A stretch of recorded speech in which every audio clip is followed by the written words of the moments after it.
subscribe to the Donnie Houston podcast, man. What's going down? What's going down? What's going down? What's going down? What's the deal? What's the deal? So they saying we talking about. So this clearly is a little trending topic right now. Everybody talking about, Screw started, and well, I ain't gonna say everybody, but they got a clip going around with a man from Florida claiming to say Screw music started in Florida, man, and that's just not the case. Now, a lot of people, in Texas, we like, man, what you talking about? Florida, that's 2 Live Crew. Florida, that's booty music. You know what I mean? But two things can be true, man. Florida, I see somebody say Jam Pony Express. That's it. So let's talk about it.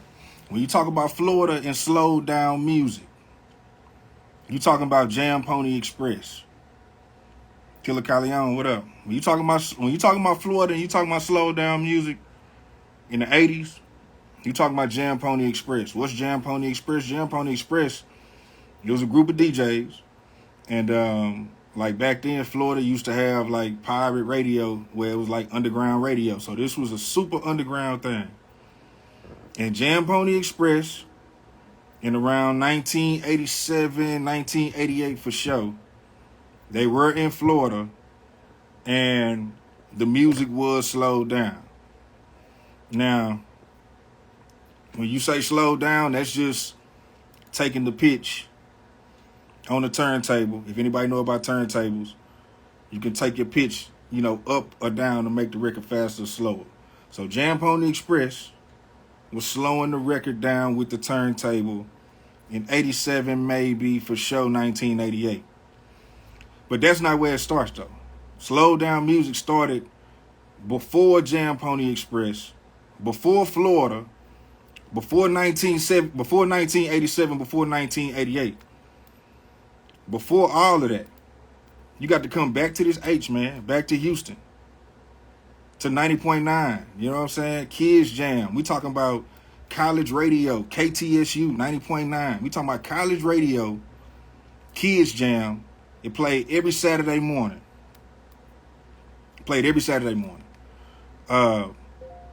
Where's the evidence of what, Killer? Of Jam Pony Express? I don't think Jam Pony Express is really documented too well like that. But Jam Pony Express, like 1988 for sure, they had slowed down music. But before that, though, I'm talking about 1985. 1985, Houston, Texas, Kids Jam, one Saturday morning. Lester Sir Pace, who was a legend and a real founding father of Houston hip-hop, man. One Saturday morning, he was playing a record by Mantronics called Fresh is the Word. You look it up, Fresh is the Word. Fresh is the Words by Mantronics. It's a dope song, you know what I mean? Classic song. Lester Sir Pace. Yes, sir. Bruce, what up? Lester Sir Pace on 90.9 KTSU one Saturday morning in 1985 accidentally played the record on the wrong speed on the turntable. And I'm not talking about the adjustable. I'm talking about, on a vinyl player, you can play it at a 33 and a third, or you can play it at a 45. Fresh is the Word was supposed to be played at the 45 speed. Lester accidentally played it on 33 and a third, and the city went crazy. They immediately called in. Man, what is that? What just happened? Why was it a slow thing? Hey, everybody's asking questions. Everybody's geeked. Everybody going crazy. So then it became a thing. People started asking for Fresh is the Word, slowed down on Saturday mornings. This started in 1985. Houston, Texas, 1985. Okay? Now after that, then you got to talk about Daryl Scott. Because after Kids Jam in 1985, Daryl Scott took Fresh is the Word and put it on an H-Town mixtape. And he slowed it down. So when you hear people talk about Daryl Scott, this is what they talking about. Daryl Scott was before DJ Screw. So Daryl Scott come around, boom. He drops Fresh is the Word. He puts it on a mixtape. So we got Lester Sir Pace on the radio in 1985 in Houston on 90.9. You got a year or so, like 86 or whatever, 86, 87. Michael Price was not before Daryl Scott. I'm going to talk about Michael Price. We talking about Daryl Scott. Daryl Scott, he wasn't Houston. Lester telling stories. I was around screwing the craters. Everybody got the story with no evidence. Nah, people got evidence, bro.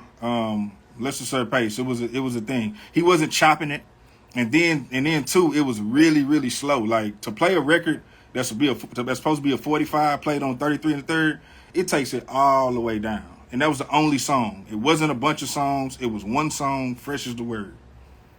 It was just one song. Same thing with Daryl Scott. It was one song, Fresh is the Word. That was the one. To this day, that shit's still jamming, man. As a matter of fact, if you don't know where Fresh is the Word is, look up Fresh is the Word and then look up the 100 Spokes remix. It's a classic beat on screw tapes. The remix was done by Crazy C. Shout out Crazy C. He from H-Town. This was in the 90s later on. But he took the Fresh is the Word drums for that 100 Spokes remix.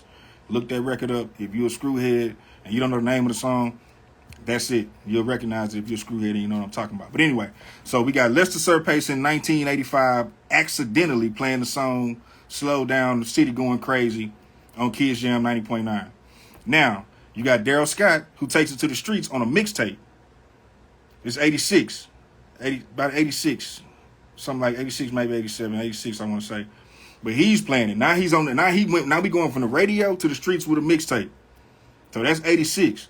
Now you start talking about Jam Pony Express 87, 88. You know what I'm saying? That's what this guy was referring to. But here's the thing. Nobody in Houston, I mean, it's some OGs. Shout out to Big Mun. Shout out Big Mun, man, from the Middle Fingers. Big Mun told me that he had a Jam Pony Express tape, I want to say in 87, if I'm not mistaken. 87 or 88, I can't remember. But it wasn't a whole lot of people in Houston that knew about Jam Pony Express. So it's kind of hard for anybody to ever say that that particular thing that was going on in Florida could have influenced Houston. Because it wasn't like that. It was no internet. And you know us, man. You know, we Texas, man, for the most part, we pretty much stay, we were where we at, man. So we wouldn't have had no idea what was going on with Jam Pony Express. But was Jam Pony Express around 87, 88? Yes. Was that a thing? Yes. Were they slowing the records down? Yes. Was it called Screw? Absolutely not. As a matter of fact, I don't think anybody had a name on it at the time. Lester Sir Pace and them, they didn't have a name for it. They were just slowing the record down. Daryl Scott, he didn't really call it anything. He was just slowing the record down.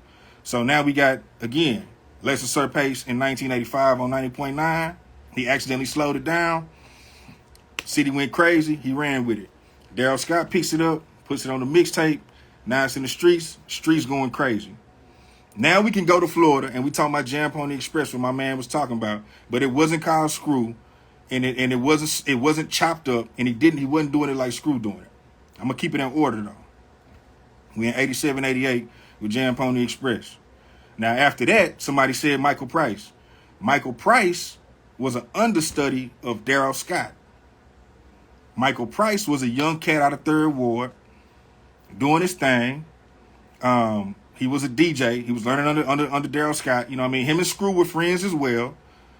But Michael Price comes around like 1990, 91, something like that. He got killed really early too, unfortunately. It was like over a dice game or something like that, and he just got killed one night, and unfortunately he didn't really get to, go on his run. But Michael Price came after Daryl Scott.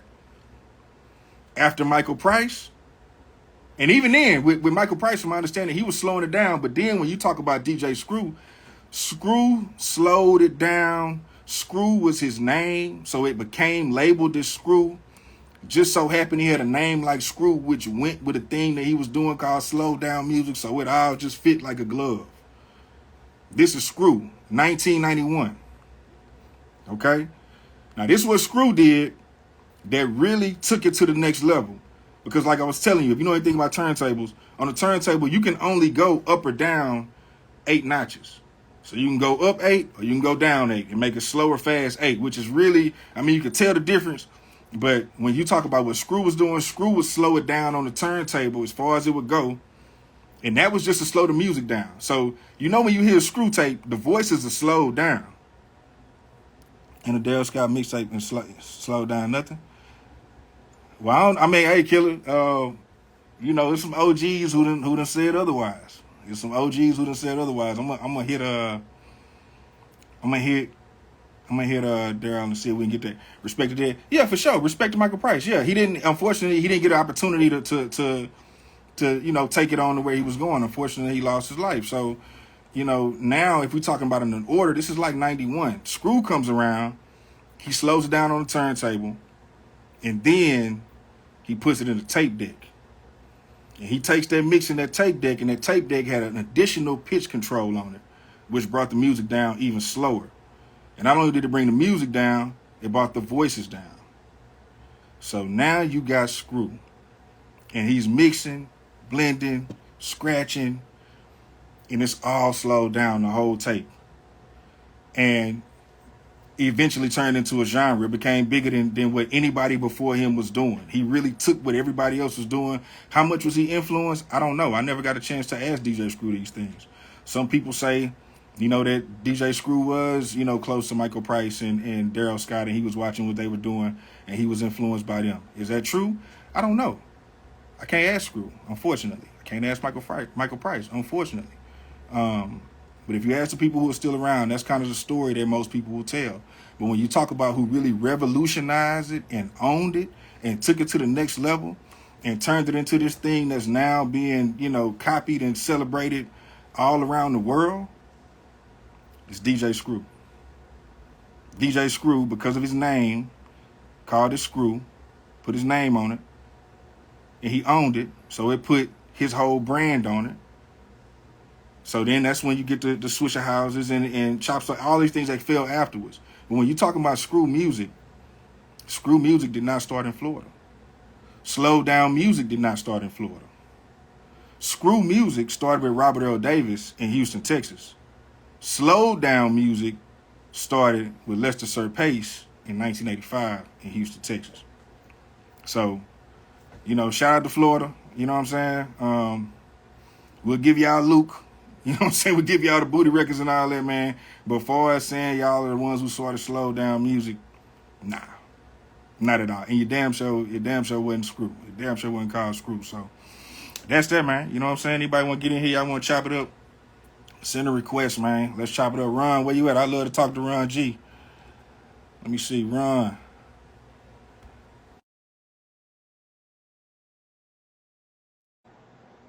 Daryl Scott wasn't slowing down on music. Let me see. Y'all get in here, man. Holler at me, man. Holler at me. I'm adding everybody on. Holler at me. Anybody want to refute what I'm saying? Let me see.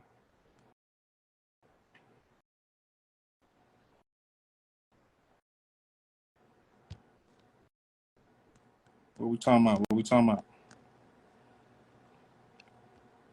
Screw is only Screw. Folks getting tripped up in the semantics. Yeah. Yeah. Swisher House came about by way of Rap-A-Lot? No, it didn't. Swisher House came about by Michael Watts and Rosewood on the north side. That's how Swisher House came about.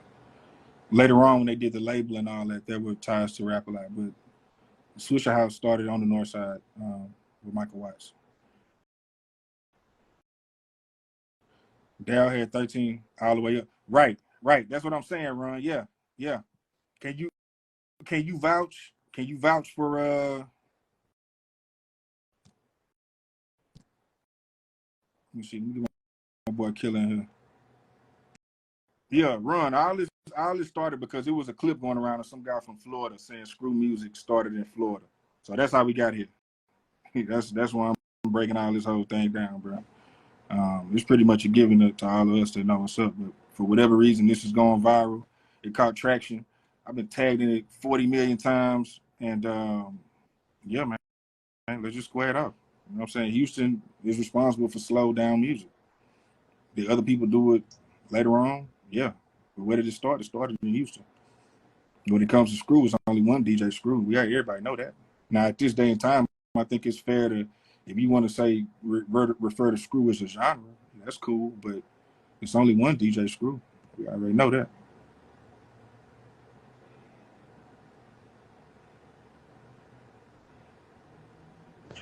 Can you hear me? Yeah, I got you. Yeah. What's going down?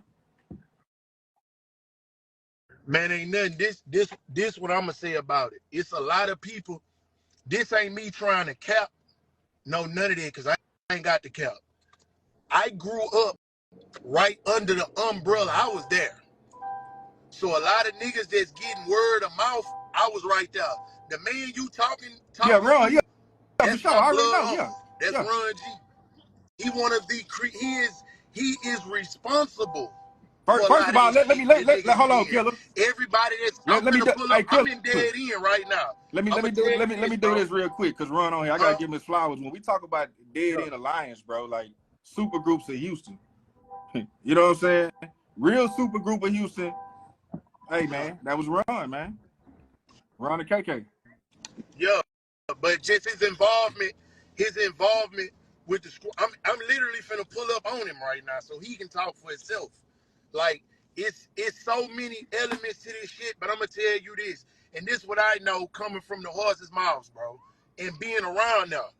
Hey, bro, none of them niggas slow down nothing into screw. Just like DJing, what I tell a lot of people with DJing started, from my understanding and from the Right. knowledge of hip hop, with Cool Herc.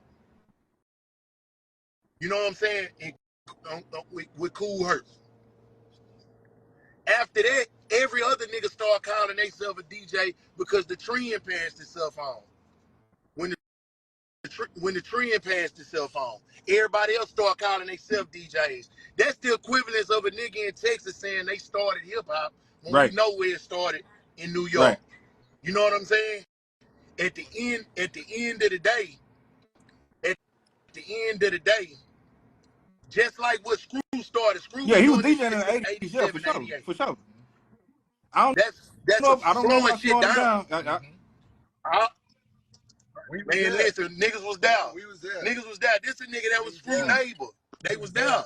He was slowing shit down 87, 88. Yeah. Runn G would tell you that same thing. Yeah. 87, 88. He graduated from Sterling around He that around that time of 90. class, 89, 90, 91. He graduated with Runn G and my other Uncle Bert. Yeah. He been slowing shit down since high school. Came to Broadway, and that's when he started slowing it down. That's when he started getting popping. That's when the elevator started going up. When so niggas, everybody want to attach themselves to slowing shit down. Everybody want to attach themselves to slowing shit down and saying what they did. And my thing is this: all that shit cool. A lot of shit be word of mouth, right? A lot of that shit be cool, but this is the difference. This man had physical evidence. He started putting this shit on his tapes for physical evidence for shit like this. Well, when right. you went to go do a tape, the date was on the tape. No, they was And the clear. tapes It was wasn't clear great tapes. tapes at first. The tapes was clear. So when everybody be sitting here trying to say they did this and they did that, this man physically did this shit. And I seen it with my own eyes. I ain't going off no word of mouth. I don't know nothing about no story. This the first time anybody, including the OGs that screwed up click niggas, even ever heard of Lester Pace doing anything. Yep. This the first time. All these stories, the Jam Pony Express shit, right when that man said that, right when that man said that, a nigga got right on the line with my ties in Florida calling niggas. You gotta have evidence. The thing about niggas pleading their cases, everybody got a story with no evidence. And it's damn near your word against this man and this man's word against this man. Straight like that. If you don't physically have the evidence and you wasn't physically there, them tapes, Mug, you can ask Poppy 3-4 action. He was there. Yeah. These tapes, Blunt was there. Yeah. These tapes started going along in niggas slabs. Yeah. The first sets of slabs, the word slab derived for sure. from a screw tape. Yeah. So it was only a certain few niggas riding around with these tapes at first. And then it started spreading itself out. But all this what niggas is saying they slowed down shit. Radio shows are pre-recorded and recorded. So if these niggas was doing this on these shows, it's physical evidence of this shit. And the thing about it is, niggas was saying, well, they was doing house parties. Nigga, VHS tapes was available then. And the nigga telling me to add Run, and nigga said I wasn't dead. I'm in dead in for the pull up on Run. And you gonna be able to hear it out the horse's mouth. My thing is, everybody that wasn't even in it's niggas that's arguing these points that wasn't even living. And it's niggas that can't even argue the points because they dead. You know what I'm saying? It's real disrespectful. It took 30 years for niggas to want to start having conversations. As far as you go, you the only reputable nigga because you sitting around and going to get the actual facts from niggas, bro. You going around niggas and getting the correct stories. And then some of them stories that most niggas is telling, they wasn't even know. Yeah. You know what I'm saying? Straight up. And the stories can't be watered down, bro. Because niggas is actually getting these stories. Niggas is getting these stories and niggas is running with their own stories and they not getting it from the direct sources, bro. And it's niggas that don't even got social media that a nigga can straight up bring to the forefront and have niggas talk to niggas and tell niggas the truth. Daryl Scott wasn't, it's no evidence of Daryl Scott. Kiki don't even want to even talk about this shit. You know what I'm saying? Kiki not even speaking on this shit, and cause he don't have to. The fact that niggas is sitting up here saying,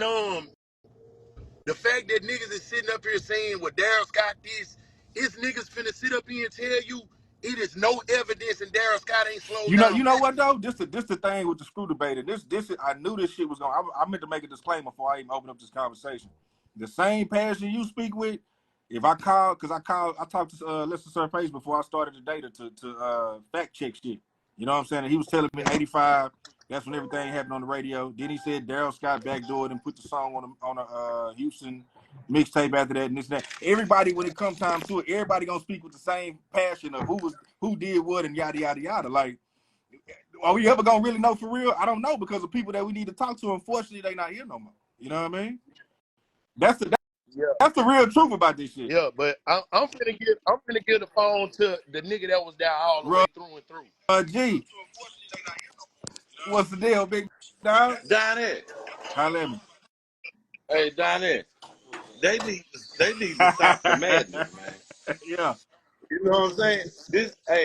I think all this shit is clickbait. You know what I'm saying? Because in actuality, man, when you think about it, Daryl Scott was on some, like South said, he was on some old school music shit. But man, you gotta realize he was 12 and a half, 13 and a half, 17 and a half. Now, I'm gonna say this one thing. Man, that was back in breakdancing music days. Ain't nobody was ticking and popping on no slow down shit when Daryl Scott was doing that. That's enough said. Think about it, man. How you gonna break dance and tick and pop and lock on some slow down Mantronics? Yeah. Back then, huh? You know what I'm saying? You gotta realize when Screw started doing this thing, and he was doing this shit in high school, man. And we graduated. You know what I'm saying? I graduated in 1990, man. You know what I'm saying? Screw was doing this shit in 89, 90, 91, back at Boomerang, all this motherfucker, Quail Meadow, you know what I'm saying? 3-4 and Poppy and all them. They was slow down music, gang banging like a motherfucker way back then. You see what I'm saying? So nah. So you gotta think about that. And I love Daryl Scott. You gotta realize my little brother used to cut. My little brother started the South Side. Talk about that, Tim, man. So thank you, Tim. Tim was cutting hair right across the street from Daryl Scott. So you gotta realize the whole crew, the whole clique, we was across the street. We ain't got nothing to do when this piled up at the barbershop. We'll literally walk across the street over there, Daryl Scott. Over there, man. Daryl Scott had all his shit laid out in notebooks, wrote down with all the songs that's on his tape. And it was no slow down music. Daryl started doing slow down music after the fact that shit started getting popular. You know what I'm saying? Screw shit start taking off. Daryl shit start slowing down. He had to slow down some music to go on and stay up and stay current. That's what the business is. So if a motherfucker try to produce a slow down Daryl Scott, man, that shit Okay, was tell after me this. 95. What does Michael Price fall in all that? Man, Michael Price, and excuse me, Mike D, but Michael Price is known as AK-47 to us. I don't know no Michael Price. I don't know nothing about Michael Price slowed down anything. And they said that Michael Price was slowing shit down at his house and in his garage. Everybody had a turntable, so of course his people gonna say he was slowing it down at home. Yeah. I ain't gonna say he wasn't. Yeah. I ain't gonna say the man wasn't in his bathroom, in his closet, at his house slowing some shit down. I ain't saying that. But the first and the most recognized person, because we are talking about slow down, chopped and screwed music. The conversation should end right there when you say chopped and screwed music. When you say slow down music, that's screwed. Everybody know that. Damn sure wasn't chopping. Chopping came with him. That's all a part of the gumbo. No, don't do that, man. Respect the dead, man. That's all I'm saying. Man, they doing all this bumping, and this man been gone down there 25 years, 24 years, man. You know what I'm saying? So now, how can a secret come out 24 years after the fact, man? You know what I'm saying? That's like Coke recipe that came out. You know what I'm saying? Come on, man. Oh, but wasn't nobody even talking about that. Come on, man. I ain't gonna bullshit. I love you, Don. Yeah, man. I ain't gonna bullshit you, bro. It don't. The horse's mouth. No. When you was down, it's hard to be the fact different. When a nigga was down. Niggas is sitting around, and what I like about your hip hop journalism, bro, you try to get directly to the source. Yeah. And that was my whole thing. I'm glad you respectfully want to get directly to the source. Yeah. A nigga gonna give you the source. I'm not no nigga that's sitting around here trying to attach myself to nothing that I wasn't around. You know what I'm saying? My presence in Houston hip hop is solidified, bro. And from both ends of the spectrum. Like a motherfucker. You know what I'm saying? From the big dogs. I ain't never do no little boy shit in this shit. Never. I wasn't never around none of that shit. No. And if I wanted to call myself that, any of these niggas will co-sign this shit. The screwed up clique named me. Man, hey, look, used to be drawn. Hey, Donnie, man, we'll be the Daryl Scott clique. Man, we there. Hey, man, we Michael Price clique, man. Yeah. Man, Dead End is under Michael Price clique, man. What you mean? What you mean? Boy, this shit ain't gonna be over when we this shit ain't gonna end. This shit ain't. Hey, that's an intro, man. Hey, Donnie, just like they ain't gonna believe that a white boy and a fat nigga started the double cup. You see what I'm saying? Wait. What you talking about right here? See, that's what I'm saying, man. See, Houston said a lot. I'm killing older brother. I'm rap. Hey, man, Houston said a lot of trends around this motherfucker that we don't get no credit for. Fat Pat especially. That's all him. That's all him. Lingo. Yeah. Man, listen, man. Listen, I hope some niggas from ATL on this motherfucker. I'm going with Pimp C. Nigga, y'all on East Coast time. Listen, man. Hey, man, we was doing this shit down here for all them niggas drinking syrup, all that shit. They was calling us dope fiends. A year later, they was drinking this syrup and smoking, man. That's straight up, man. All the shit, the trends and shit that was set, that shit was set out here, from out here, nigga. Hey, real quick, nigga. You said something. You talking about Fat Pat? Hey, hit on how Fat Pat started that Raise the Roof, because I be telling people like he the one started that shit. Yeah, that shit. You see, Luke, all the niggas tried to make a video, Raise the Roof. That was Luke Skywalker. Yeah. Nigga, that shit come from Fat Pat, man. Fat Pat was around and everybody who pissing people off. Man, you used to get your roof hard the motherfucker. That's when everybody was crunk. It was going down. Yeah, it's a lot of niggas don't even want to say that. The word crunk derived from him. Hey, man. It derived from him. Hey, down there, believe it or not, man, the world Southside. Yeah. No bullshit. The world Southside. Hey, man, I hate to say it, man, I ain't gonna say I would get exclusive and say dead. The world is dead in. You know what I'm saying? But man, hey man, this world is Southside. I mean, man. slabs I'm too. talking about man, slabs all Slabs that, man. started well. Man, South Well, I don't know. I don't know. Now, Now, now, now, hey, now you got hey man, just like let it come back up. Hold on, there you go. Hey man, just like all these rappers talking about double cups and triple cups, that shit was started here, man. Them niggas ain't start that shit. We would never use no 3 cups and shit like that. Yeah, man. It's just a lot of stories be deriving, but with no facts. You know what I'm saying? Man. And a nigga gotta really start getting the facts of a whole lot of shit. Nigga need to go to U of H and, You know what I'm and saying? rearrange all that. It's just like you got niggas in there trolling about talking about recent rap artists. We ain't worried about that shit. All that extra shit. Man, listen, my nigga. We the only motherfucking city in America where OGs still run shit. Where OGs getting more money than young niggas. Y'all niggas getting this social media and with all the cap is making it. We the only city we taught niggas how to be independent, my niggas. Straight up, niggas is still spending money from 2000, bro. It ain't really no argument where a nigga want to sit up here and say because a stream ain't really no money. Nigga, we don't give a fuck about no streams around here. We don't give a fuck about that. We still living off shit from 99, bro. Still, to this day, putting cars together. We taught niggas how to put grills in their mouth, braid it up, all that shit. Just straight the fuck up. Master P learned how to be independent from Jay Prince. From Jay Prince. When he lived in Sugarland, my nigga. Straight up, nigga.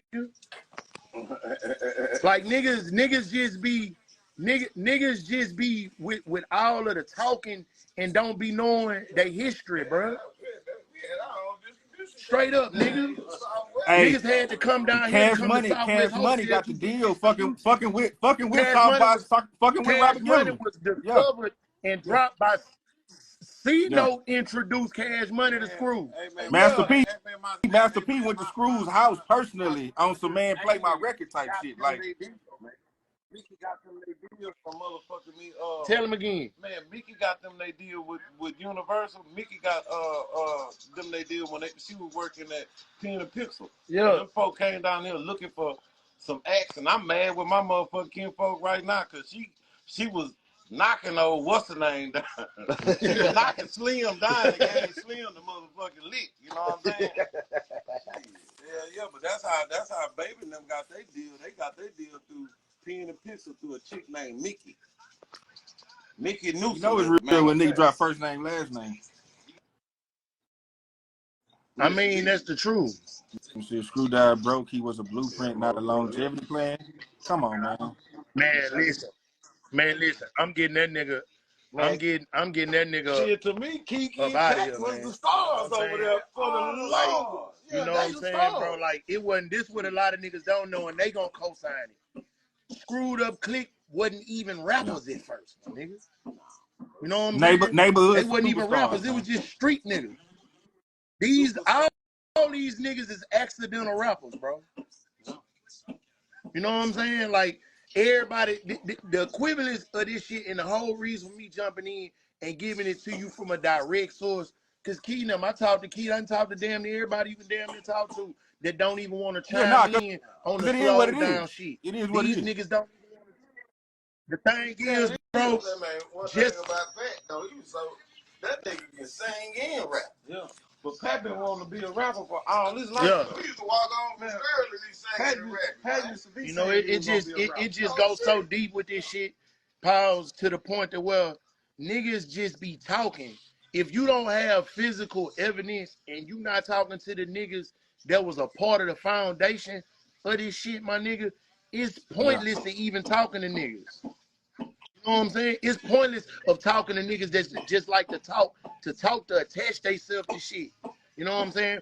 I'm not even finna speak on the Florida side or none of that because I'm gonna tell you this. I'm finna give you the equivalence of how this sound traveled. You had niggas like Derek Bell that played baseball, took that shit from Houston to Florida. You had niggas like Deion Sanders that came down here, took that shit to Florida. Roy Jones came down here, took that shit to Florida. You got niggas like Ross that was down here signed the Swamp House, got that shit, took that shit to Florida. And I'm going to trump the Florida shit with this. If y'all niggas started anything, why the fuck T-Pain made And put Chopped the and Screwed S.U.C. as a on that song motherfucker. and not Jam Pony song? Like a motherfucker. Hey, you gotta pop the roof on that. You know what I'm saying? Like niggas be around here saying they started shit. Niggas collectively that play sports here, and niggas from Florida that play. We the two main hubs for athletes in football and damn near everything. Florida and Texas. Niggas left Texas, go to Florida with the sounds. It's a million stories of niggas taking screw tapes. Like I tell niggas, all over the globe. I'm gonna give you some game on this. 1990, nigga, I'm at Clifton Middle School with screw tapes. And niggas was telling me my Walkman was fucked up. Off the previous night of these niggas going to Screw House and making tapes. And I'm walking around in 90 in a Sony Walkman, nigga, walking around school with screw tapes. And niggas didn't know what the fuck that shit was. Yeah. And I was on the north side. I left I come here, go to school on the north, from high school to middle school. I'm at Terra Middle School, 6th grade, in the heart of Trinity Garden with screw tapes. I'm at Cashmere with screw tapes. Niggas wasn't even jamming this shit then. Not till I get to Barbara Jordan in 98, 97 when I first seen Watts. Watts wasn't slowing shit down then till like 98, 99. These are the facts, my nigga. When niggas is talking about the facts of people slowing shit down, shout out and much respect to Lester Pace. Shout out much respect to Michael Watts. Shout out much respect to Darrell Scott and Michael Price. Ain't nobody did it till Screw did it, bro. And that's just the end of that shit. Niggas is around here saying what they did and all that. And I can relevantly say all of this shit because for 20 years straight, a nigga still relevant. A nigga was there, bro. Like, you can't sit up here and talk to niggas that wasn't there. I was there. I had a front row seat to this shit, man. You was finna be drawing the mixtape covers. These niggas will tell you I was finna be drawing the nigga covers. Yeah, Screw covers. Screw didn't even know I fucking rapped. I did artwork over the nigga turntables. Niggas will tell you that any nigga. I was mob style before I was Boss Hog Outlaw. Shout out to Chris Ward, because Chris Ward even the reason that I was a part of that shit. Chris Ward was a part of the reason why I was mob style. Wait. And Boss Hog Outlaw. Ward went to Boss Hog first? Or he was the one? Ward was already fucking with. In the heart of the north side, south side shit, it wasn't too many niggas moving around, bro. Yeah. You couldn't move around like niggas thought they could move around. You couldn't even ride swingers past the George R. Brown without getting took down. You know what I'm saying? Woden took me around all that shit. My uncles, along with Pokey and everybody, the reason I'm all style is because of Pokey. I got the name Kyleon from Runn G, Pokey, and Mike D. I got Killer from Slim. That's your history. I was a whole tag graffiti artist around Screw Them. These niggas I ain't even think niggas could rap. You know what I'm saying? I'm around Fat Pat Hawk and all them niggas right on this street that where we at right now every fucking day. You know what I'm saying? These are the facts, my nigga. Like, a lot of niggas is just talking, sitting in these DJ meetings and sitting at these little shit and want to attach themselves to shit. I ain't never seen half these niggas, bro. From the north to the south. Never seen none of these niggas, bro. And a nigga love Darrell Scott. A nigga love all them niggas. That's what's crazy. Because we grew up on it. All the way from 13 and a half to 22 and a half. If them niggas made any of these motherfucking tapes and they did this on any radio show, the shit syndicated and recorded. All niggas gotta do is start bringing evidence to the table. These niggas want to say Jam Pony Express and all this shit. I done made 1,000 phone calls in the past week because I live and die by Houston culture, bro. Yeah. You know what I'm saying? I'm going to rep this shit to the death, bro. And the attachment to this shit go way more deeper. So it's damn near disrespectful when niggas is saying they created shit within our culture, and I physically seen it, my nigga. Yeah. You know what I'm saying? Niggas gotta put way more respect on Screw name than what the fuck they be doing, bro. And that shit just not cool. You know what I'm saying? To say you did something that a whole nother man did. Yeah, I'm sure y'all was influenced between you and Hollygrove. Y'all was influenced by a whole nother DJ to want to be a DJ. These niggas was influenced by Screw to want to slow something down, bro. And the chopping shit, DJ every technique. DJ was chopping and bringing shit back. Everybody was doing that. One of your biggest DJs, just like I told them niggas on that Florida shit, my nigga. One of the biggest DJs in hip-hop history is the Southside nigga. Right. That's DJ Premier, my nigga. Like he was in there with Daryl Scott, my nigga. What niggas don't even be knowing, my nigga. Niggas don't even know their Houston history and how far Houston history. Scarface was a DJ first, my nigga. You know what I'm saying? Niggas don't be knowing this. Niggas be clout chasing so motherfucking hard, and these niggas just like what y'all don't know, bro. I'ma tell you this, bro. In the message, when we got on the shit with Flip TV, man, the man said he been in the federal penitentiary 23 years. Nigga, you wasn't even on the streets when this shit was going down. To even be having an opinion, bro. What's up? What's up? Hollygrove, what's good, baby? All right, so Killa, I'm gonna give you some history you might not know about, right? I don't know who exactly created the slow down sound, and there's no disrespect to Screw. Hold on. Let me finish. Because I want you to understand. I want you to hear everything I said and understand where I'm coming from. You hear me? And this ain't me being this a nigga who, like I said, studied and found out who are, like I can name you probably 20, 30 DJs who did slow down music, right? So in 1992, they had a dude named DJ Fury from Florida. He has a album that dropped in 92. And he has a slow down 92. Say that one more time. 92. Say that one more time. Yeah, say that one more time. Let me before we get long-winded. Just like we in a court of law right now. When you saying something, I'm a object right now. 92 Screw was in full fledged. Hold on. Let him get his shit off. Let me finish. You know what I'm saying? So I agree with you that Screw is the originator as far as the technique and all that, right? But there's DJs, you know what I'm saying, well-known DJs like E.F. Cutton, who was currency DJ for years, who can vouch that they were doing slow shit, right? It's nothing like like what Screw was doing. There was no chopping, there was no blending. Yeah, but what year? Hold on. The year already been said.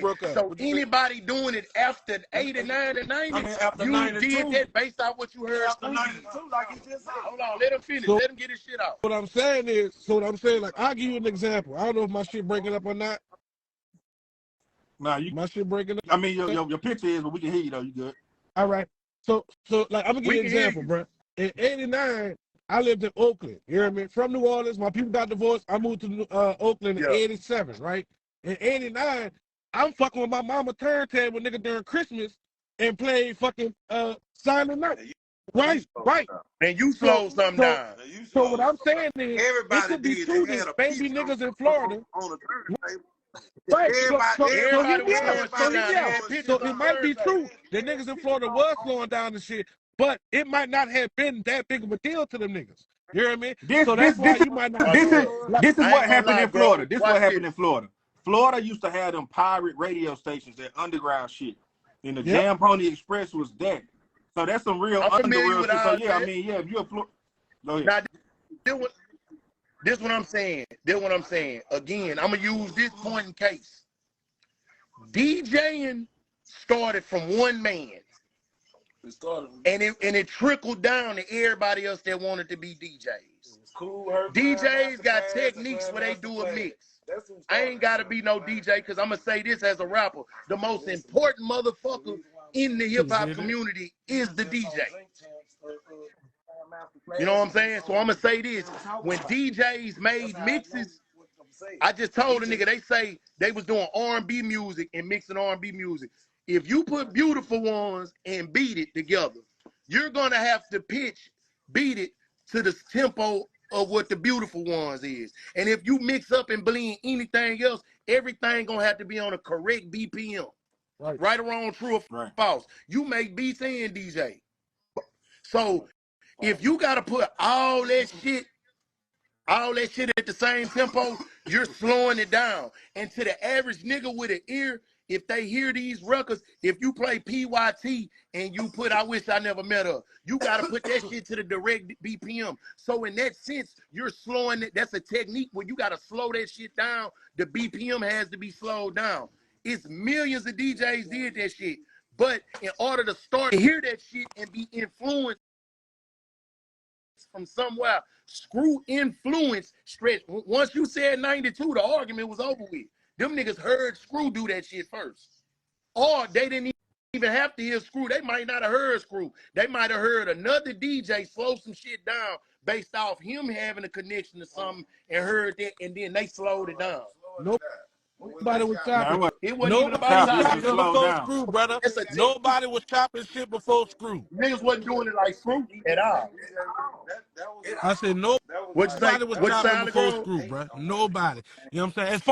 As far as slowing down the record, like just like you said, niggas been chopping records since shit the beginning of the '80s. You know what I'm saying? Niggas been doing that. Just like you said, the New York DJs, in my opinion, probably the niggas that started that technique because the New York DJ was the first nigga I heard doing that chopping shit, but actually slowing down the record, chopping, blending, bringing it back, man, that was Screw. They know that for sure. So let me show you this, bro. Let me show you from visibly seeing it. That nigga didn't do no pre-mixes, my boy. It was all live. Yeah, that nigga ain't do no pre-mixes. Your tape, when your tape start, that nigga mixing and blending shit by eye and ear, my nigga. That nigga, a lot of DJs can't even mix like that. And he was on heavy, but on serve, weed, and everything. And then look, we ain't and then Killer too. Another thing, but they call their music drag. They call their music drag. A lot of niggas use that drag. Tapes, drag. When you look up drag tapes, it's Buku Florida niggas. You're not gonna find no Texas nigga, no Louisiana DJ. All that drag shit is there.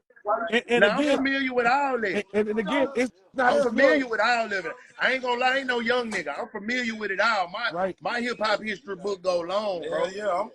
I get it. I get it. You know what I'm saying? I get all that.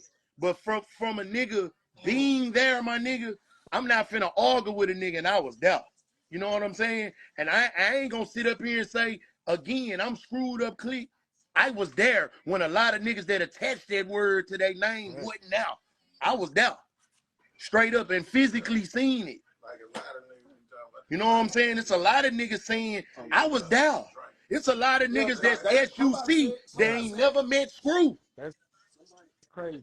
You know what I'm saying? It's a lot of S.U.C. niggas that ain't never met Screw. And that's the truth. That ain't no hating or capping for nobody. But that's just the influence of it all, bro. You know what I'm saying? The fact that you can go get a physical tape that this man made with a date on the tape. That motherfucker will have the tape for these purposes of us talking. It's documented. Everything Screw ever did documented. So when a nigga sit up here and say that it started, a nigga was doing these tapes right then and now, that nigga physically had a fucking tape with the date and everything on that bitch, and I got shoeboxes of them hoes to prove it. You know what I'm saying? We can put the nigga white in here, bro. We put knick-knack on the line. I know. I'm gonna tell y'all something that y'all probably don't even know. Y'all know DJ Candlestick, right? Yeah. You want to know who got DJ Candlestick started with Screw music? His wife, because Candlestick used to live right down the street from his wife. So she gave after Screw, passed away. She gave Candlestick some of them tapes. That's how Candlestick started chopping. Nick, yeah. Talking about knick-knack, Nicky. No. Man, niggas in here telling you, like Mankind saying, bro, the man gonna have the beeper number, the title, and the date on every tape. So when these niggas sitting up here saying they slow something down, my whole thing is this. When, like I told Wagner earlier, if you are in the court of law, a motherfucker gonna sit up here and say you gotta have evidence to back up what it is you saying. That's cool. You can sit up here and say you did this shit all day. If it's on the radio, it's documented evidence Facts. that you did that. It's documented. You know what I'm saying? Because they record every radio show is whether it's live. I'm gonna play devil's advocate real quick though, Yeah, because not all the time. because Kids Jam was so early and it was like a not necessarily a fluke, it was some trial shit damn near early on. You know what I'm saying? So some of them shows was recorded, but I don't think every Kids Jam show was recorded. I mean, every Top Notch Slap show we did on 93.7 The Beat was never recorded. So basically what Lester Pace is saying, what Lester Pace is saying is that he was on Kids Jam and he slowed down some more accident. I'm calling cap and I'm gonna throw my hat off. I'm calling cap. This what happened. This is the story. This is the story for the ones who missed it earlier. This is the everybody. This is the Lester Pace. This is the Lester Pace. This is the Lester Pace story. All right. It was a Saturday morning. Fresh as the Word was supposed to be played on 45. This is the story of Lester Pace. 1985 Saturday morning. Fresh as the Word vinyl was supposed to be played at the 45 speed. If anybody know about turntables, you know you got 45 and 33. Right on. He said he accidentally played what was supposed to be on 45 on 33, and it slowed it down, and then he just rocked it. Right on. So that's the first documented or so-called documented version. That's the first time. So say that it was played in Houston. see, but look, this why. But listen. There was an accident. That's the first time. So say is that it became a thing where people were saying, "Hey man, do that. What is that? What was that record? What was that record? What was that record?" So people were asking for it. Play Fresh as the Word, slowed down. So every following weekend, that's what happened. They played it. So the first time he did it was an accident, but every time after that, people were specifically asking for Fresh as the Word, slowed down. Okay. So this what I'm gonna say. The nigga I'm talking about didn't do it by accident. He did it by force. So it ain't gonna be no you. I can accidentally buzz my ass and break something. I don't think. But to say that you accidentally did something and you saying you the first person to do it, it wasn't your intentions to do that. So you can I'm gonna say this. The only motherfucker that know he did that is Lester Pace. Until I see a motherfucker that's gonna counter what Lester Pace saying he did, that be my thing. It's documented evidence. When them niggas say that they did something, you have to have documented evidence that you did it. Hey Donnie, did he talk about this during the Them niggas didn't even like that shit, bro. This is another thing, Donnie. Wasn't nobody even 97. They all shitted on Screw. The radio shitted on Screw. Yeah. Wasn't nobody in Houston fucking with that shit but the South Side. Yeah. That's it. Niggas didn't even understand that shit. That was some hood shit. It was straight for niggas running around South Park in the trade. Then it migrated to the Clark and everywhere else. But that shit was straight around here. That shit wasn't nowhere else. That's why Ron said. Hold on, wait. I remember Lester did that. I was in 8th grade or 51 now. So we got somebody who said. That's what I'm saying. It's like, bro, everybody gonna have Yeah, and Killa, I ain't gonna lie. You know, I went to TSU. You hear me? Like I used to be at TSU in the at KTSU. And I've heard that story too, like maybe 04, 05 maybe. And I've been out here since 03. Man, you know them old heads. Them old heads gonna have every story known to man. Them same niggas you talking about didn't like nothing about school, bro. You couldn't get them niggas to play that shit, bro. And it's crazy that now 30 motherfucking years later, all of a sudden, all them niggas is straight screwed up now. Now they started slow shit. Them niggas ain't even like that shit. You couldn't even get Screw to go as many times Screw tried to go to the radio, bro. You couldn't even. Them niggas ain't even want that shit on the radio back then, bro. And now these niggas saying they done it. The radio niggas didn't even like it. One thing for sure, the motherfucker like it now. You hear me? Yeah. I bet they do like it now. They got to like it now because it's a 2.4 million representation listeners of every you. Sunday on OVO Sound for the Chop Not Slop Show. Motherfucker love that shit.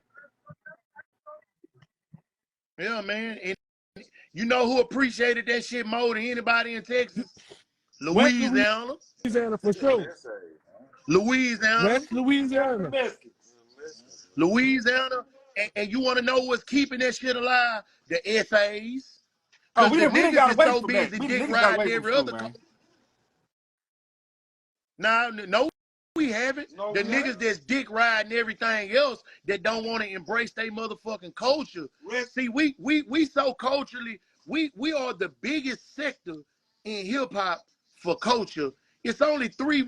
When you sit up here and say ATL, I ain't got no disrespect to Atlanta or none of that at all. But them niggas don't even appreciate the creators of the culture, and one of the main creators of their culture just died, Rico Wade.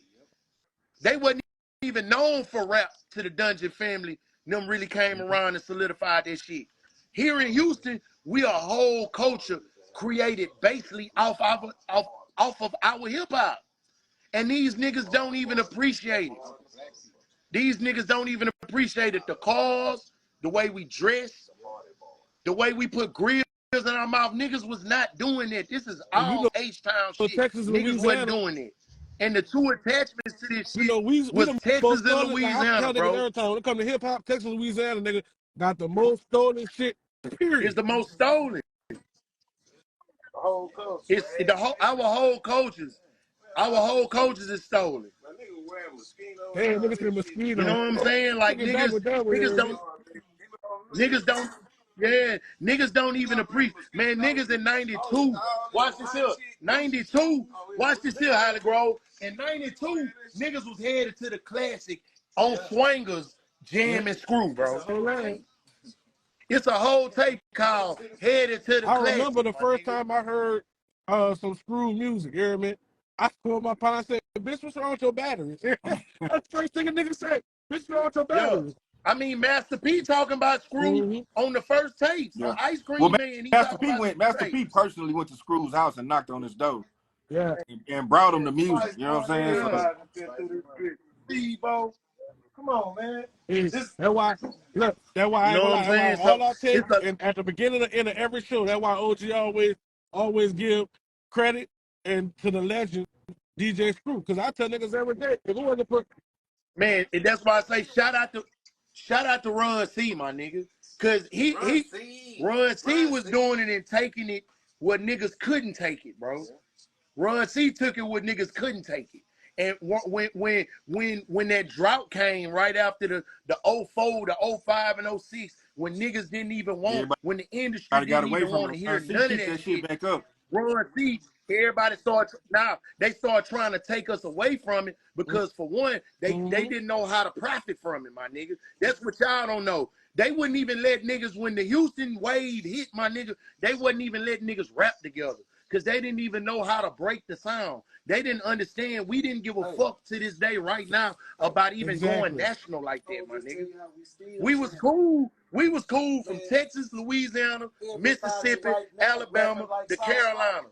You know what I'm saying? We so influential, my nigga. I'm gonna even speak on now. Everybody want to be Sauce Walker, bro. Everybody Oh, rap that's a like fact. Yeah, Sauce Sauce Walker is in the he the industry. blueprint of all his They new shit. took the sauce, the grip, all that sauce shit. That come from that And young man, and he from yeah, D.E.A. in Texas, Hey, baby. that's some more dead That's that's some the more more dead D.E.A. end shit. shit. Hey, that's some more dead. Down the street, that nigga stayed across the street from the club. TMI, no addresses.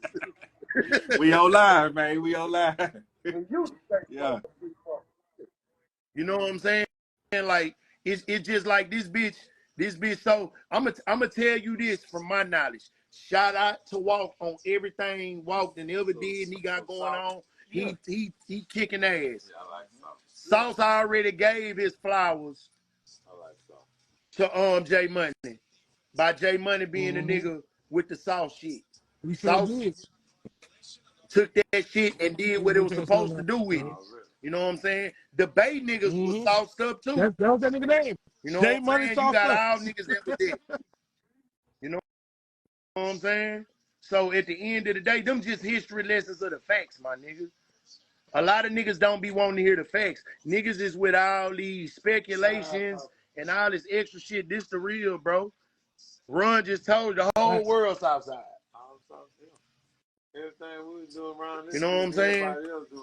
Like all this shit so tied in Killer, together, bro. From the screwed up shit I agree to the with you. hot What you boys. said about niggas not embracing their culture, bro. You know what I'm saying? Like Going down. What's the deal? Candlestick and fucking Candlestick and OG got damn near 1 million What listeners you a say? month on Spotify from fucking chopped up records.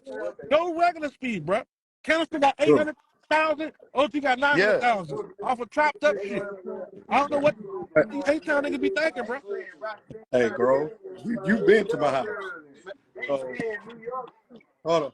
Hey, Let Kill. everybody Hey, come Kill. through this bitch with influence. Yeah, man. We got. I'm gonna give you a better one, bro. We got niggas had to come here to buy their jewelry, fam. If you ain't go to the Diamond District, my nigga, in New York, Sure you did. brought your ass right to the jewelry center, Right. my nigga. Gotta go And see King King's, my Johnny. nigga. Niggas need to start taking their hats off, bro. That we gave niggas Wait, the King way. Johnny or TV Johnny? Which one? No, they went to go see King Johnny. All right, I can make sure. Hey, Kill, hold You on, know what hold I'm on. saying? Mix your head up real quick. How, Yeah. how many DJs still got this? Oh, I Say still what? got mine. I still got mine. Yeah, that's I bomb. still It ain't got many mine. niggas We that got still this. got Oh, out. but you know what's up with me. We still got out. Yeah, but don't even get. But I'm gonna tell you this: don't get the now fucked up neither. The nigga ain't finna take no flowers from now. You know what I'm saying? Cause from where them niggas took it. You know what I'm saying? From where when the nigga got to Boss Hall and it went up 1,000 more motherfucking notches, my nigga. Look at Slim.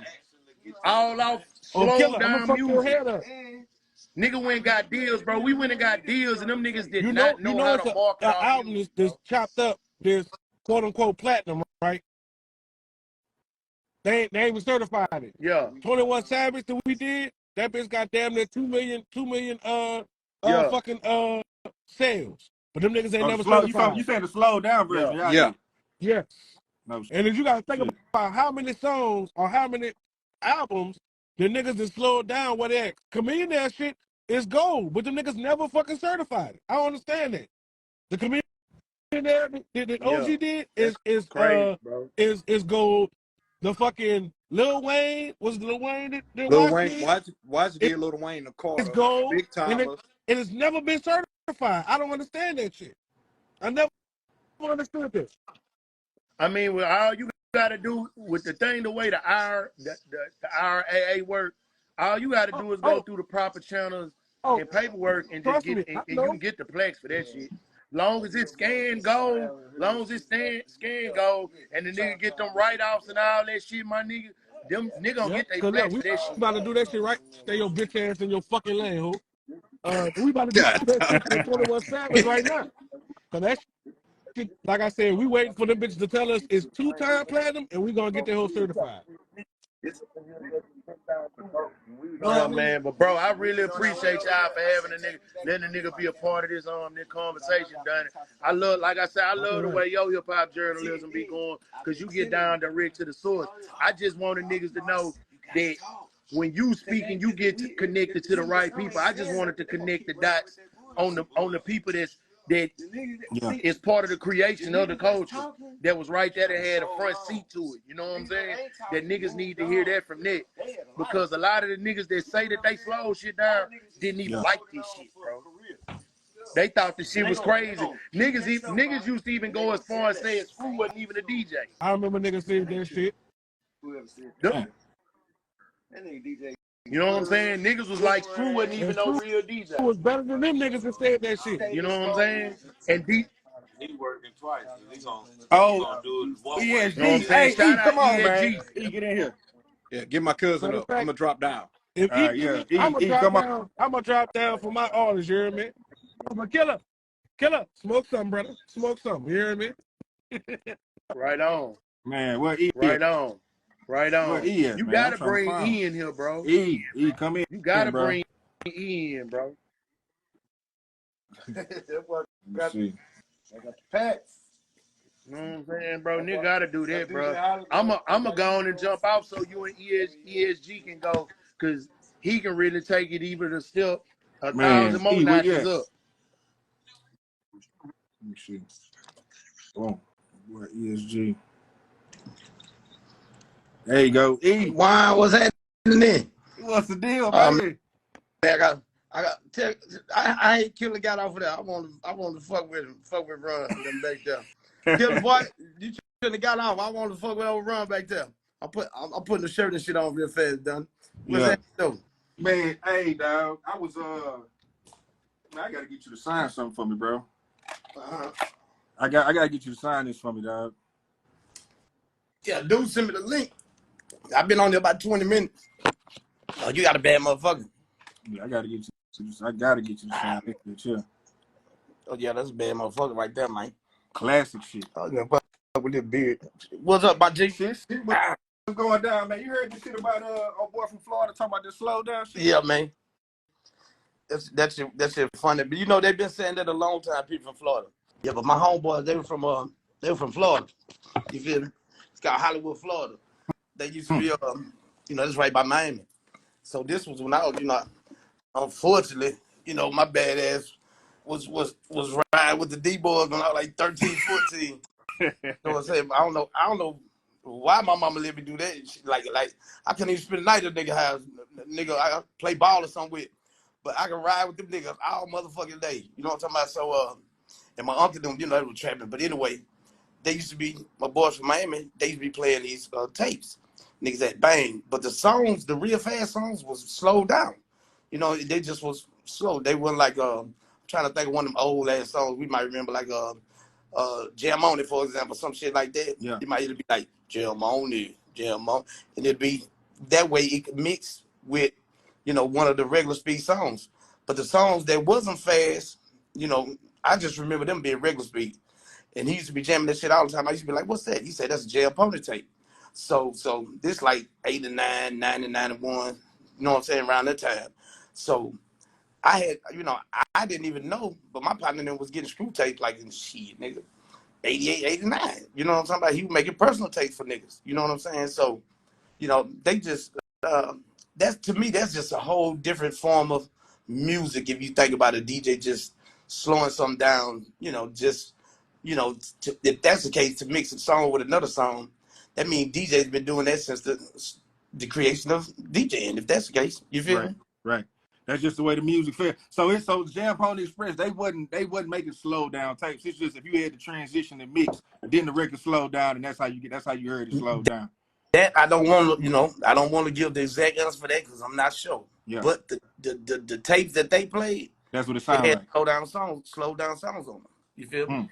And they were jamming like a motherfucker. You know what I'm saying? Then when my dad lived in A-Town. You know what I'm saying? So when I used to come out here, come to A-Town, I did hear about Darryl Scott. That's all I used to hear about Darryl Scott. Darryl Scott was a bad motherfucker. You know what I'm talking about?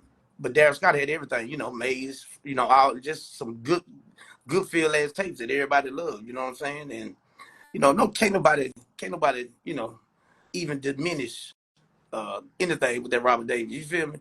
You gotta think about it. He's been dead over 20 years, the shop's still open. You know what I'm saying? Still be people coming from Germany, every motherfucking way buying this shit, man. Look at our roster, man. You know what I'm talking about? Look how many of us is gone. You know what I'm talking about?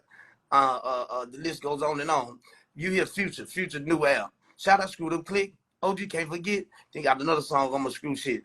I'm talking about, man, the list goes on and on and on. I got a mural in Germany of me when I'm holding the drink bottle. No, the one with that no shit. Yeah, big ass mural in Germany. Of course, when I was 13, I wanted to do this. I started my quest about journey when I was 13. I was a hard ass motherfucker. I don't care what nobody say. But when I met Robert, like, our connection was so live and real because I used to DJ as a kid. So we used to be in that whole battle. And I heard y'all talking about when they used to be hating on the DJ. That's the truth. But he won a Justo Award. You can't win no Justo Award if you ain't no badass DJ. Man, this nigga used to go behind his back, do all kind of shit. Scratch with his fucking elbows. That nigga was a monster, my G. You know what I'm saying? And a lot of people just, for years, just wanted to hate something, I know a couple of big artists, you know what I'm saying? Like, they was in A-Town and they couldn't stand like me and Fat Pat and different people when they would come. And I never could understand why. And I found out they just was, you know, trying to put up a shield against our whole style, our whole squad. You know what I'm saying? They don't like that screwed up shit. My own partners. The reason me and a couple of people might not have a great relationship to this day. Some of my partners, they were so gangster at 18 and 19. I'm talking about super gangster. You know what I'm saying? And you know, of course they gonna trap, but these niggas are mercure. You feel me? Like they were super just retarded gangsters. And they used to be like, you know, they love Tupac, they love the way, you know, shit, you know, they love shit like that. So they used to be telling me like, man, you over there with you and screwed in with all that, you know, man, I'm coming down and man, you know, man, fuck all that type of shit. I say, nigga, it's not about that, my nigga. Everybody is not at his house to be a professional rapper, my nigga. That's why the shit is so amazing. You could be a neighborhood superstar and you get to go there and become like your whole hood get to shout you out. You know what I'm saying? And the difference between us and Swisher House went as one. We all came separate. You know, Body Boys took me over there for the first time. You feel what I'm saying? So like wait, that was your first time going over there? Was the Body Boys? Yeah, very first time. Did y'all make a tape, but they just took you over there like, hey, to come meet them? No. I'm talking about as far as making the tape wise. You know what I'm saying? Okay. You know, grab the mic. And I still remember to this day. Wait. But the first time you went was when you brought him the album, though. That's the first time you actually met Screws, when you brought him Slaying the Bank. I might didn't even have the album with me that day, but I know that's around the first time when I met him, though. You know, that was either the first or second. You know what I'm saying? So, but for as making a tape wise, I was with Body Boys. I know that. You know what I'm saying? And I hate Nikki didn't even tell me back then that he was you know, she had to keep him from crying because you know, he had never heard his name on the radio. You know what I'm saying? And I believe a lot of I believe a lot of shit what the people saying about like about the radio and shit. You feel me? Because my first encounter with Mad Hatter, you know, we went up there with me and the same niggas I'm talking about. Bow, like checked him, like, hey nigga, you don't like us, nigga? You don't want to play Swing the Bang, nigga? Da da da da. You know, it was just a defense against the whole S.U.C. But what I was saying a while ago, my partners, they ain't like us rapping like, so I used to argue with them. You feel what I'm saying? So that's how certain people became a nemesis, because at Screw House, this squad over here, you might have Third Ward right here, you might have D.E.A right here, you might have some niggas from Harm Clark or some niggas from Third, you know, different hoods going to Screw House. So we didn't go as friends and partners. We became friends and partners through Screw. You know what I'm saying? And through other people. That's why we could never get a deal. How we gonna get a deal? All of us got a separate CEO. You feel me? Like that artists don't know where I'm gonna be at. I might be in Louisiana somewhere. This nigga might be over here somewhere. Like they couldn't get in control of us all at one time. And the bigger Screw got, oh my God, you got 1,000 niggas trying to be a manager. You feel me?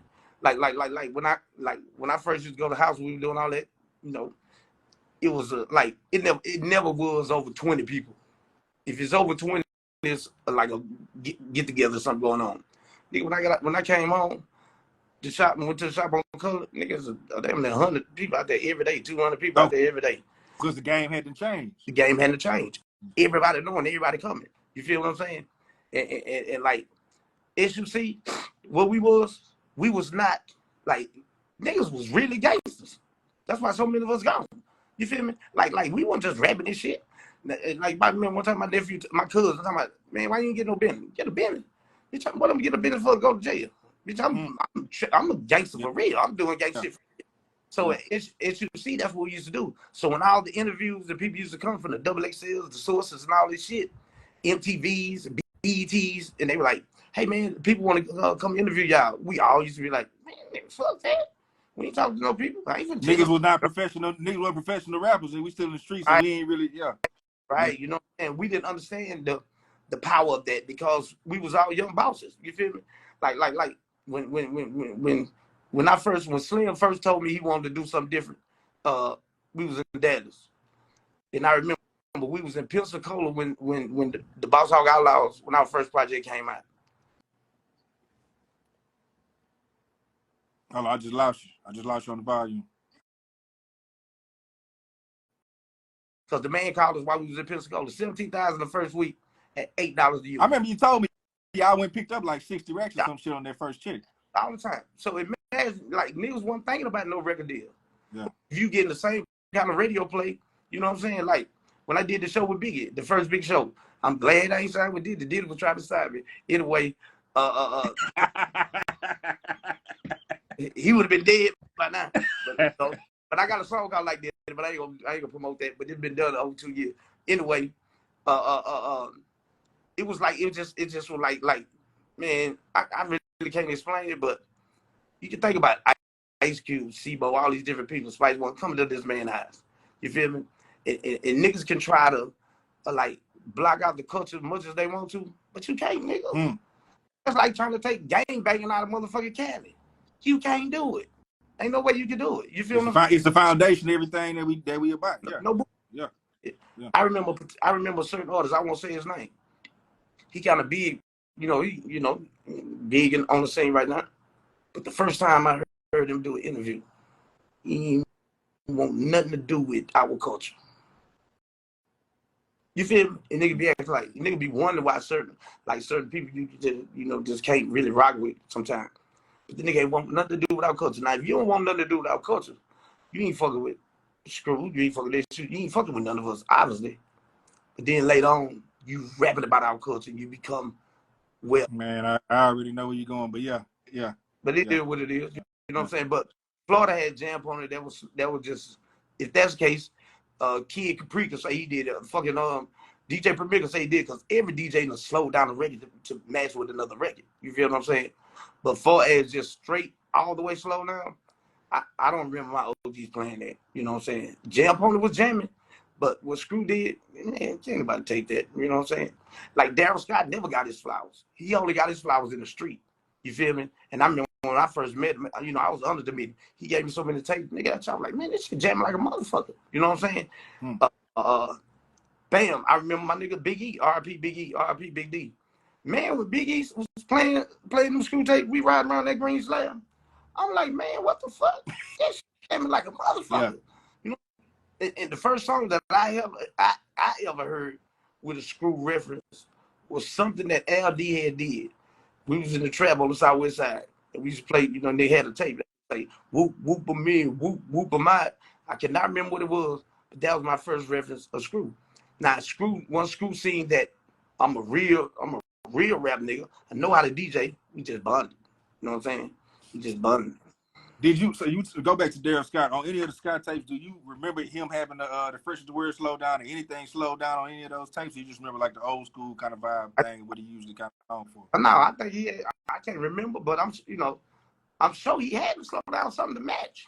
If you're a real DJ, you feel me? Real DJs love to take a fast song and mix it with a slow song. Yeah. You feel me? They always change.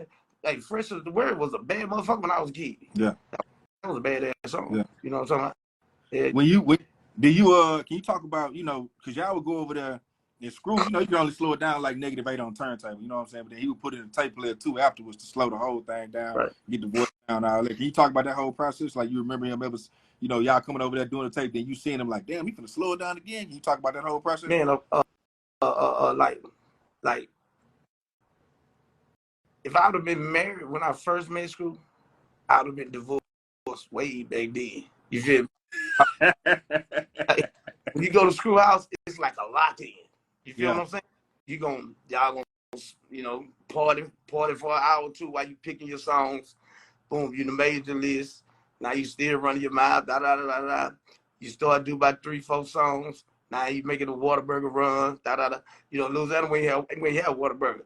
Nigga, I used to be like, what the fuck is Whataburger?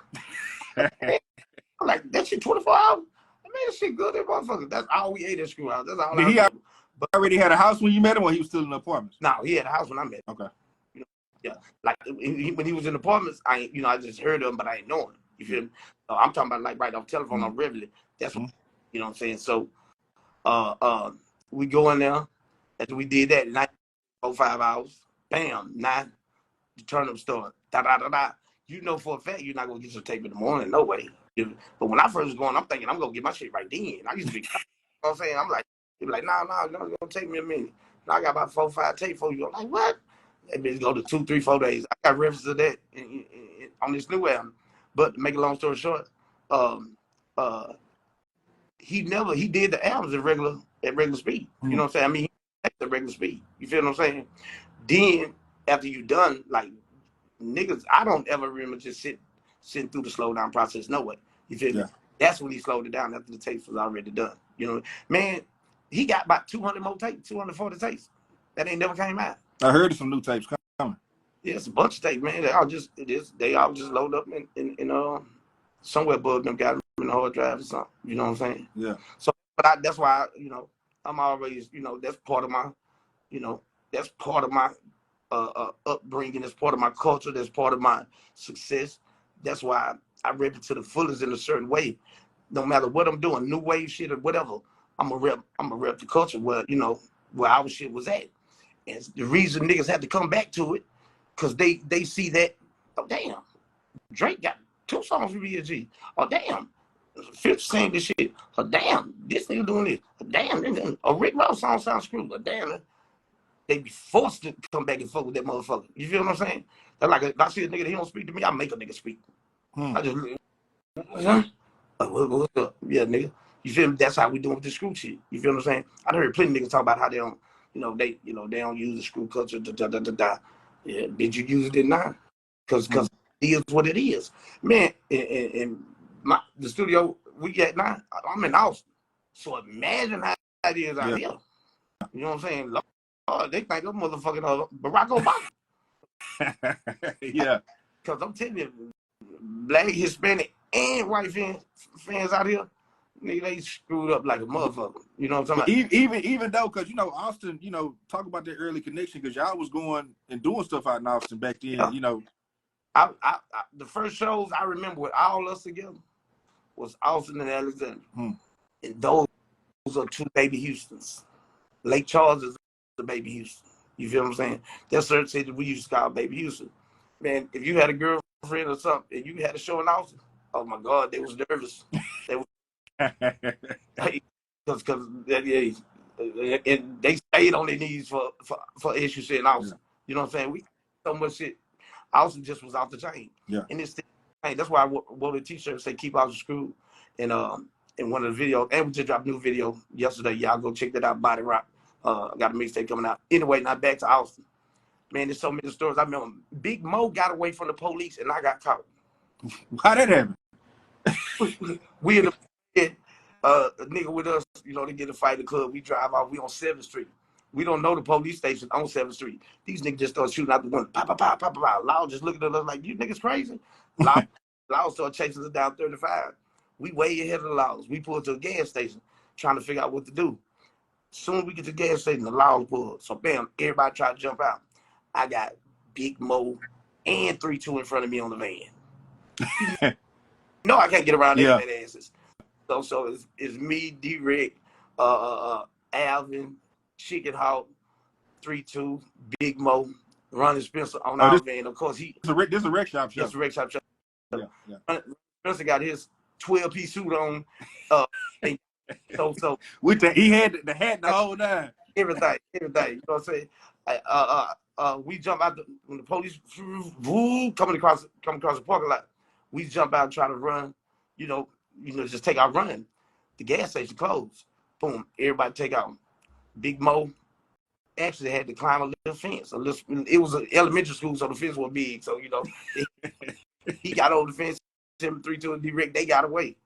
Boom, the police catch me. They say, hey, lay down. I said, man, what you doing? I said, I just came out the restaurant. He said, oh, you went with them? I said, hell no. He said, well, if you went with them, I'm going to let you go. I said, yeah, man, you tripping, bro. So he looked at Chicken Hawk. He said, hey, dude over there, where he was sitting at? He looked at me and told me, he was in the back of the van. I said, you dumbass boy. So you know what I'm saying? Yeah, man. We went to goddamn jail in Austin, but, they dropped the charge. But Austin always show love. You know what I'm talking about? It's a nigga in Austin. He the first. See, screwed up click. We didn't know about domain names. We went up on this shit way back then. You feel me? Early 90s. Nigga, they got all the screw shop website names. Or the screw, anything screw. Somebody announced it on them motherfuckers. No shit. That's how much ahead of the game they was in us. You feel me? Everybody trying to get their claws into that. You feel me? So just imagine the how nerve wracking That shit was for screw. You feel me? Everybody want to be the man. Everybody want to do this. Everybody want to do that. Everybody want to do that.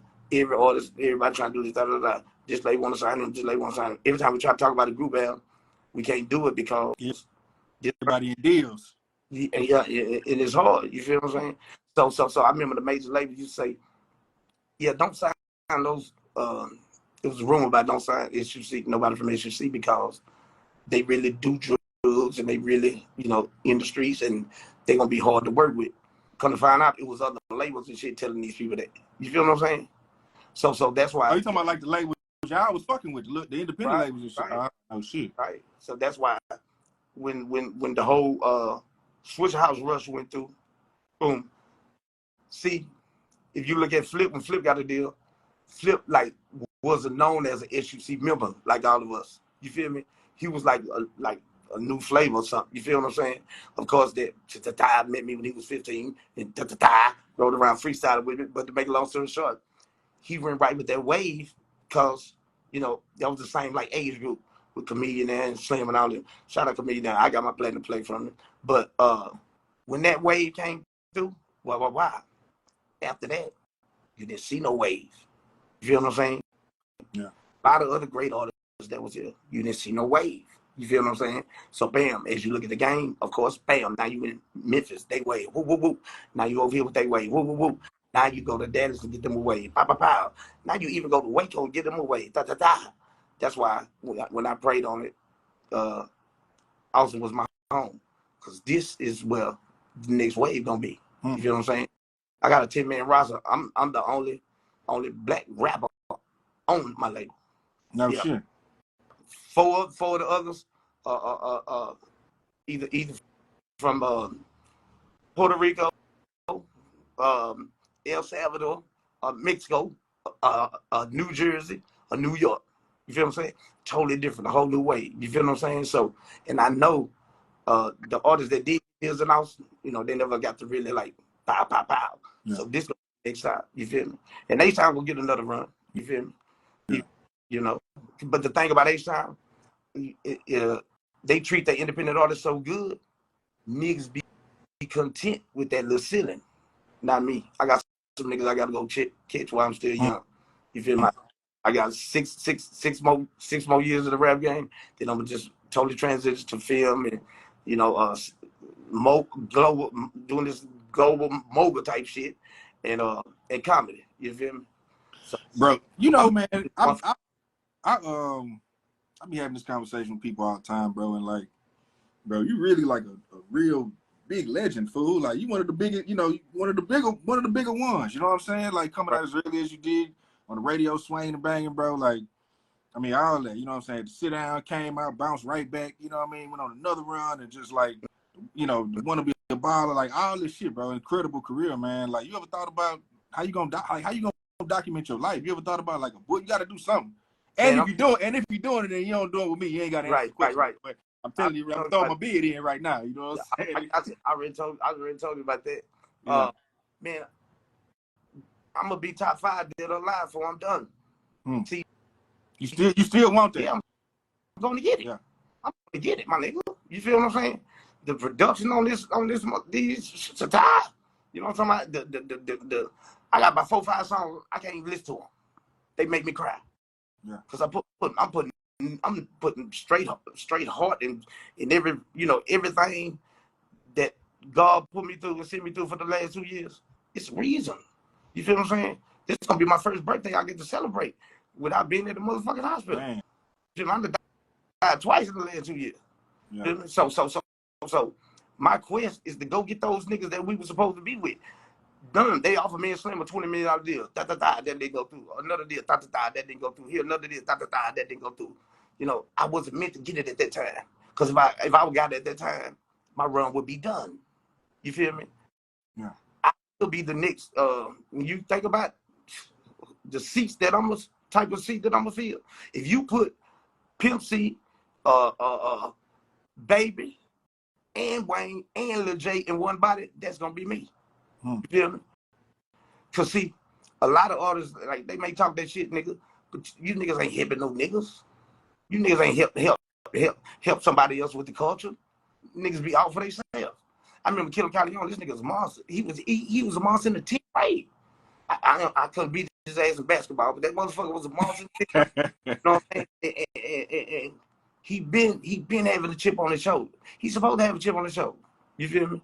Because when he comes to shit, I got his name for one new song that did months back. You know, when you talk about some of the best in the age, you know, of course you're gonna say Face, but then Pat Killer, E, the list goes on and on. Now the list don't go on and on now, but the list goes a little on. But you know what I'm saying? You know what I'm saying? I've always tried to people, bro. You know what I'm saying? Yeah. And that's why I'm still here. The hip hop gods love that. You feel me? There's so many artists in the studio, they might even be signing me. You might be a female singer, a female artist. I made Kate and Simone cry in the studio. The one who played on Empire from H-Time. Yeah. Nobody never gave her no insight on music, about her music and what she could do. Now, I didn't even know she was just for the bus. I'm like, what's wrong? She's like, man, what did you tell me? Nobody told me that. Man, I'm like, hey, you know, it is what it is. You know what I'm talking about? Shout out Runn G over there. That's CEO, man, Runn G. You know, he Ron in here? No, he was over there with Killa.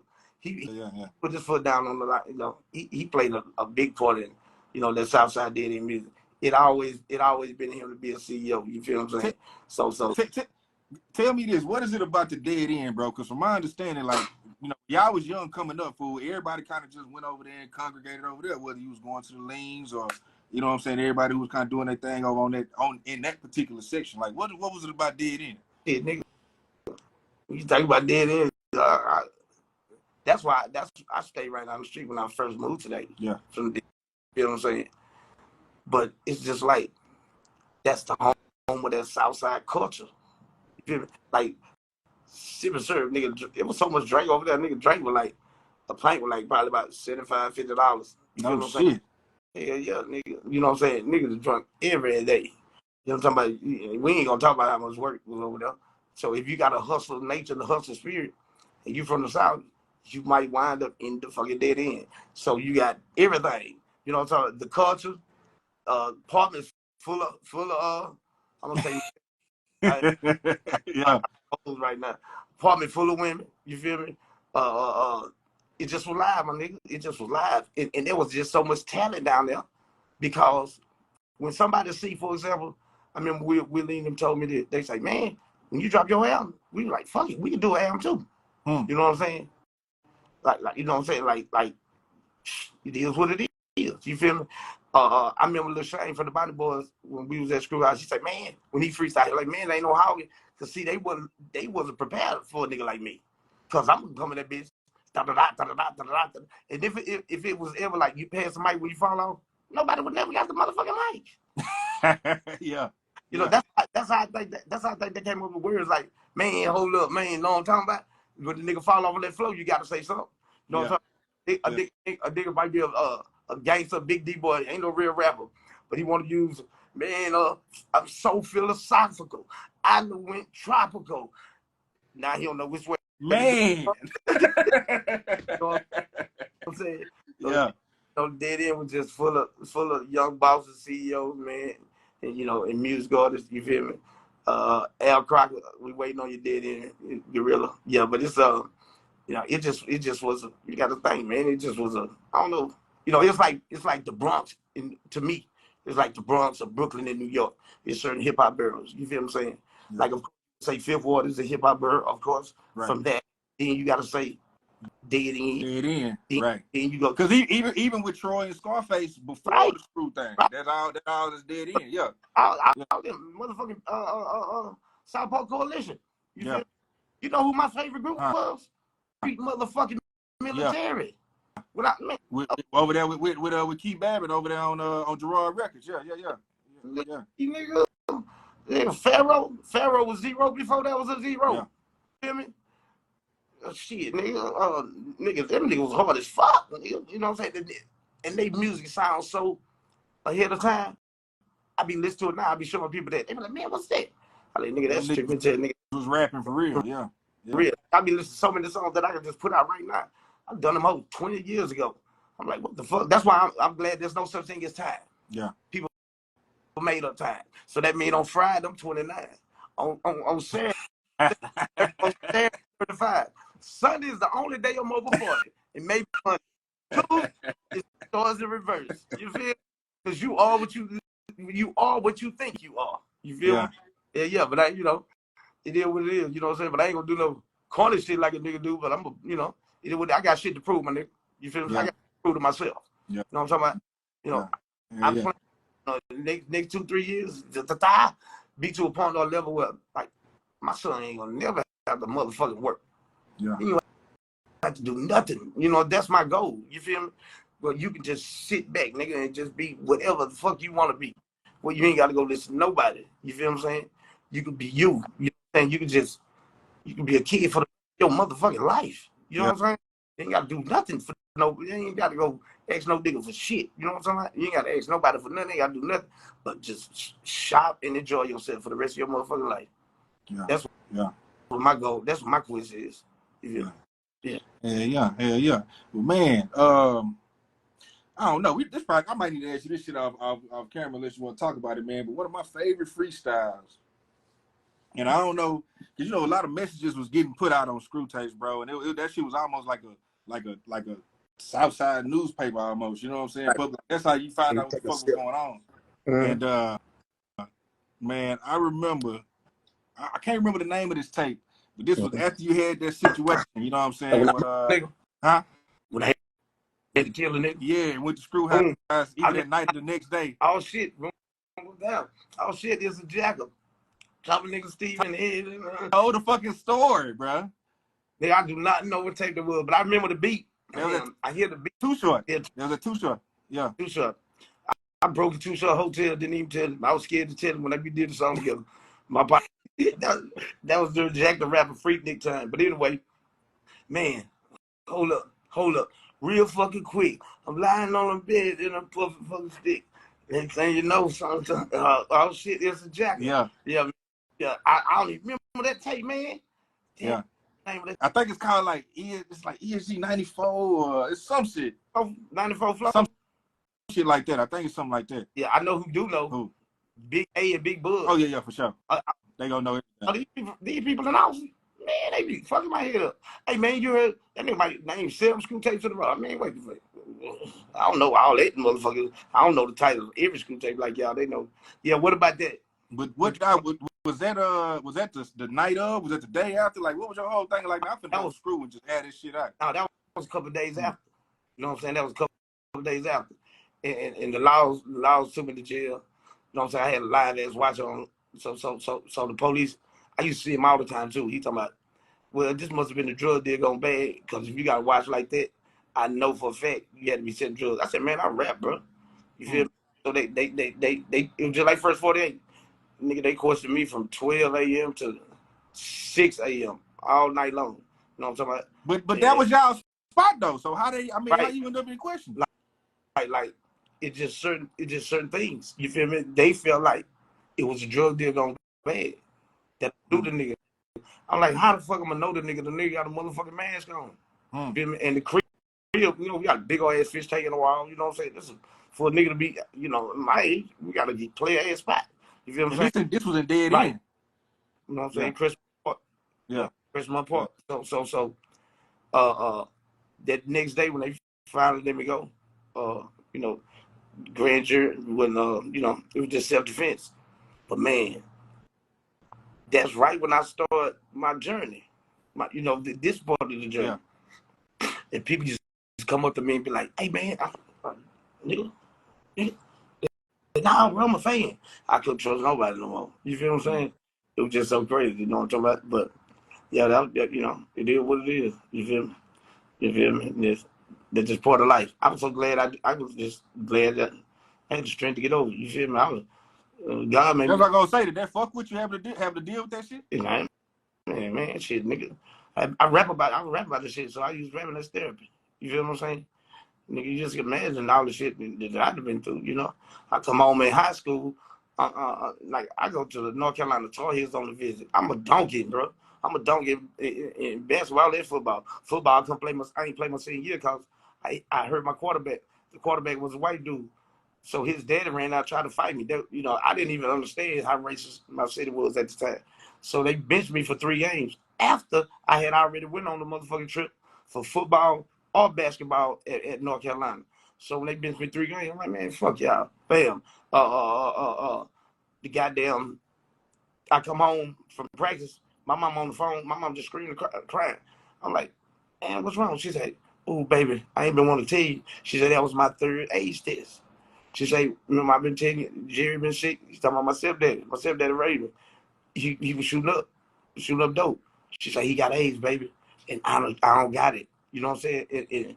And I couldn't even tell my mama, shit. Every time he see me on the block, that's the only time he would give me the car. Because you know I got dope. And I give him dope.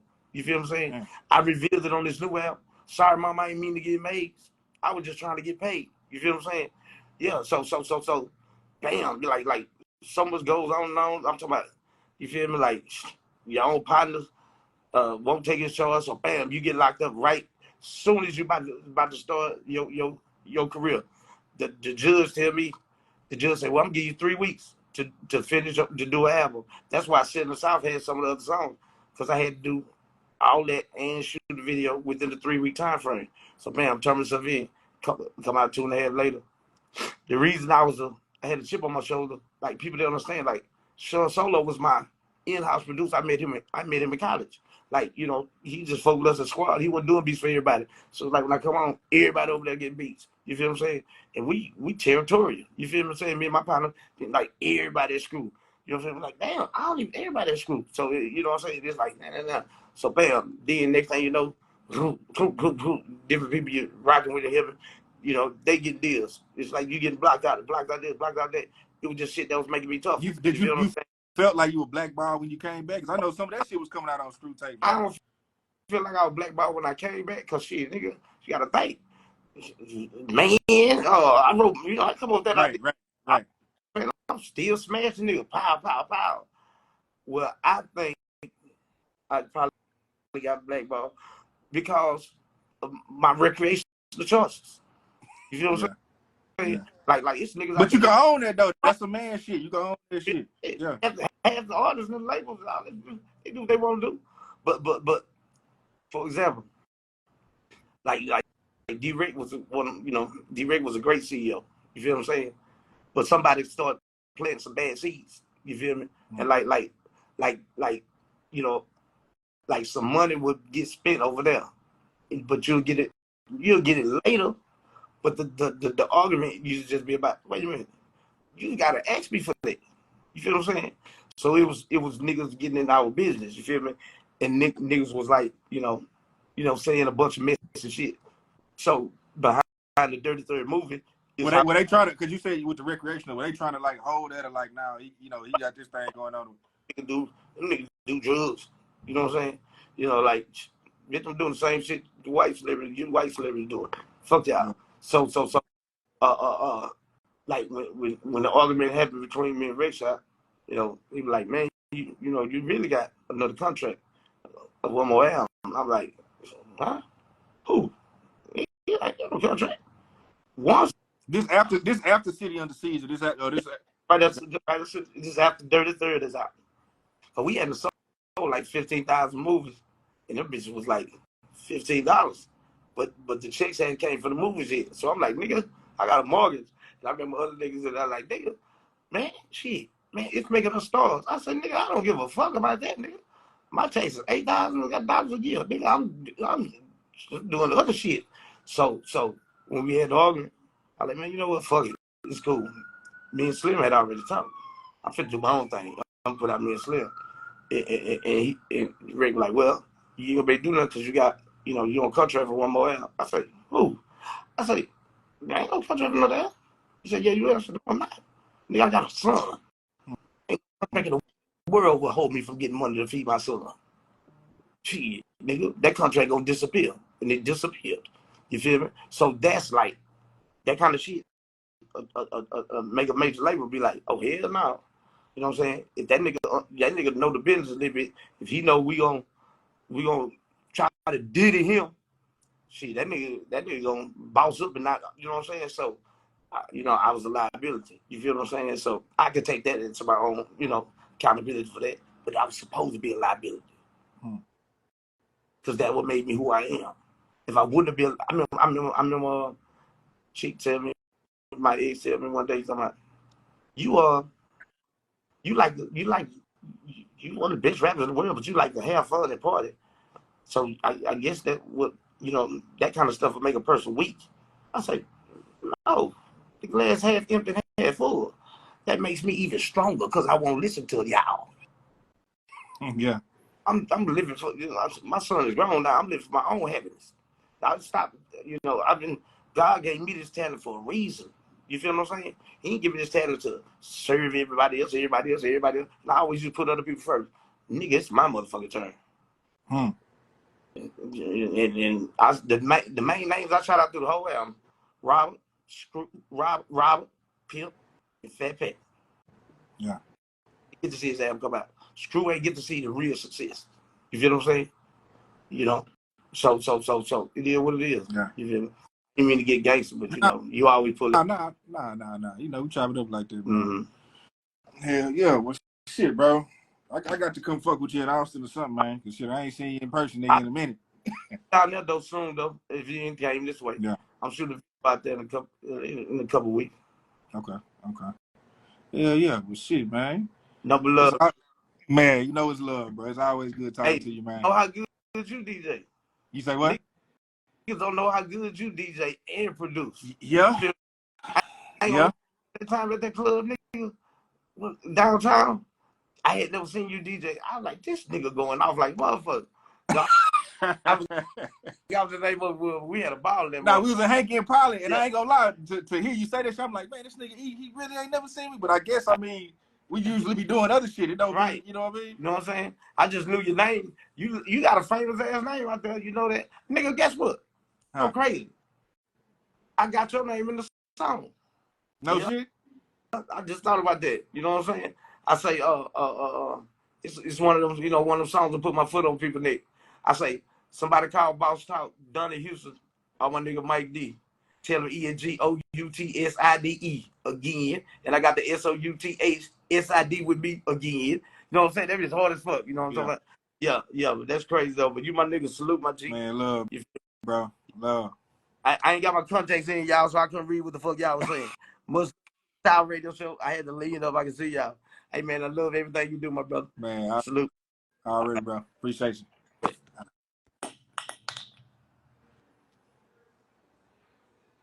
Man, ESG, man. Real legend, man. Real legend. Well, listen, I hope y'all enjoyed this, man. You know what I'm saying? We got a lot of history in this one. You know what I'm saying? A lot of people came through. Shout out Runn, shout out Killa, shout out Slab Rap, man. Shout out my boy David Stunts. You know what I'm saying? Everybody who's over there and D.E.A on the first half, man. Shout out Hollygrove. Shout out Mankind. You know what I'm saying? My brother and the legend ESG, man. And that's what it is. If you ain't subscribed to the Donnie Houston podcast, subscribe, hit that YouTube, tell your people. You know what I'm saying? Bring them subscribers over there, man. Most shit coming. That's all I got, man. We out. Subscribe to the Donnie Houston podcast, man.